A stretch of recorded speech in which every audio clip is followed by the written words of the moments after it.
श्री सुब्रह्मण्य अपराध क्षमापण स्तोत्रम।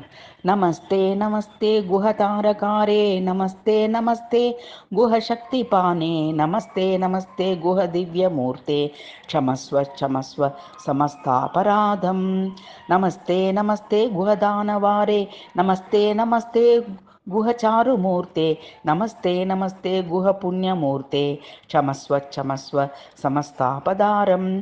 नमस्ते नमस्ते महेशात्मपुत्र, नमस्ते नमस्ते मयूरासनस्थ, नमस्ते नमस्ते सुरोर्भूतदेव, क्षमस्व क्षमस्व समस्तापराधं। नमस्ते नमस्ते स्वयं ज्योतिरूप, नमस्ते नमस्ते परं ज्योतिरूप, नमस्ते नमस्ते जगं ज्योतिरूप, क्षमस्व क्षमस्व समस्तापराधं। नमस्ते नमस्ते गुह मंजुगात्र, नमस्ते नमस्ते गुह सच्चरित्र, नमस्ते नमस्ते गुह भक्तमित्र, क्षमस्व क्षमस्व समस्तापराधं। नमस्ते नमस्ते गुह लोकपाल, नमस्ते नमस्ते गुह धर्मपाल, नमस्ते नमस्ते गुह सत्यपाल, क्षमस्व क्षमस्व समस्तापराधं।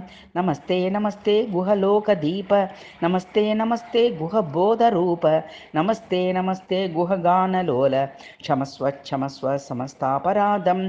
नमस्ते नमस्ते महादेवसूनो, नमस्ते नमस्ते महामोहहारिन्, नमस्ते नमस्ते महारोगहारिन्, क्षमस्व क्षमस्व समस्तापराधम्। इति श्री सुब्रह्मण्य अपराध क्षमापण स्तोत्रम्।